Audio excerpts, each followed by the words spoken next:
issues impacting the respective regions. Security, inflation, health challenges line up the first biannual conference of the regional governors for the year 2022. Territorial Administration Paul Atanganji is taking stock of the rising cost of basic necessities as the president officer of this meeting. And of course, they are going to discuss against illicit drugs, trafficking and drug consumption within school milieu. Now let's to hook up with Hyacinth Chair, standing by in Yaoundé for the Greek Lord. Well, we have indications that Hyacinth is not yet on standby. We are certainly going to come back to him. And in more news, in a tweet published on Thursday, August 4, 2022, Public Health Minister Manalachi said that since the resurgence of cholera last year, 200 people have died on a cumulative 10,000. Minister of Public Health reported that 9,970 cases and 197 deaths. In the same vein, the minister declared that 8,810 cases were confirmed a month ago, including 164 deaths. It was made known that the disease is active in 5 regions of the 10 regions of Cameroon, and these regions include the central, the east, littoral, west, and southwest regions of the country.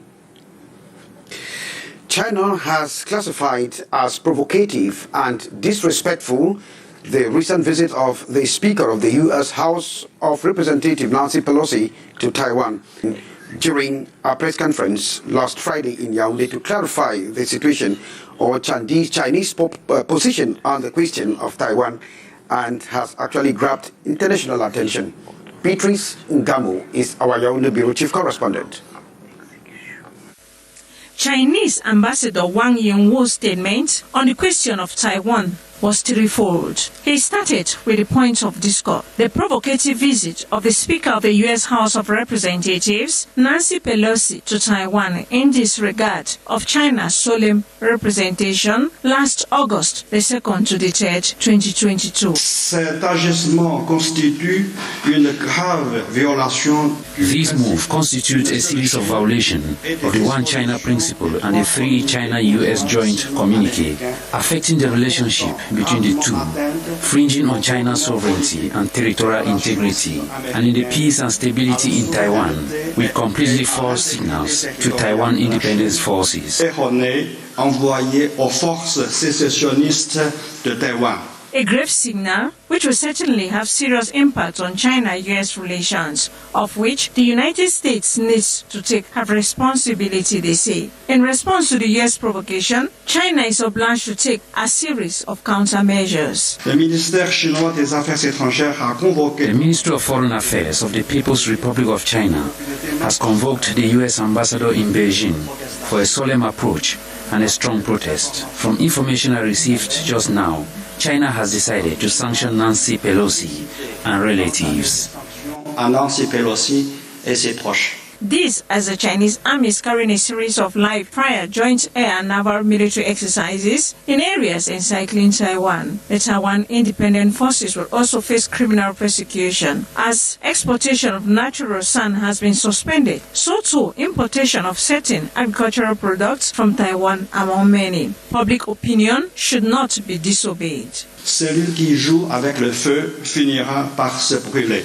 International opinions like reactions swing left and right, but China is very clear. Taiwan is an inalienable part of China's territory, and the People's Republic of China is the sole legal government representing the whole China. Les erreurs du passé ne peuvent servir d'excuse pour répéter les mêmes erreurs aujourd'hui. Talking about this, in Yaoundé, Cameroon, August the 5th, the Chinese ambassador Wang Yingwu said it is to clarify national like international opinions on the Taiwan matter, at the same time seeking their support for the sovereignty. Well, Chief Correspondent Beatrice Ngamo reporting there like a golden in Yaoundé. Other things would in school milieu. Hyacinth Chair is standing by at the Yaoundé Conference Center. Hello, Hyacinth. Good afternoon. The first biannual conference for the year 2022 for regional governors is currently ongoing. We just listened to the opening statement of Minister Paul Tanganji, Minister of Territorial Administration, who is presiding over works here. And he emphasized that the government is currently working to curb the security challenges in some of the regions, notably the northwest and the southwest regions, as well as the far north region. And of course, the conference is focused on assessing security challenges all over the national territory and looking at the current high prices of basic commodities in different towns of Cameroon, and equally the fight against illicit drug and the rampant consumption of drugs within the school milieu is equally coming under discussions here. Right away, the governors are listening to the presentations of the Delegate General for National Security, Martin Bargangele, and the Secretary of State in charge of the National Gendarmerie, Galax Etoga. Both of them are trying to paint the security situation in the country, and of course some measures that have been taken by the government to be able to contain the rising insecurity in some parts of the country. And the peculiarity of this conference is that there will be discussions between the governors and some ministers, notably the Minister of Trade, Luke Magloire Atangana, and of course the Minister of Public Health, Manauda Malashi, to see how together they can be able to contain and overcome the issues of inflation within the country and to be able to fight against illicit drug trafficking. Thanks very much, Hyacinth, reporting there from the conference center.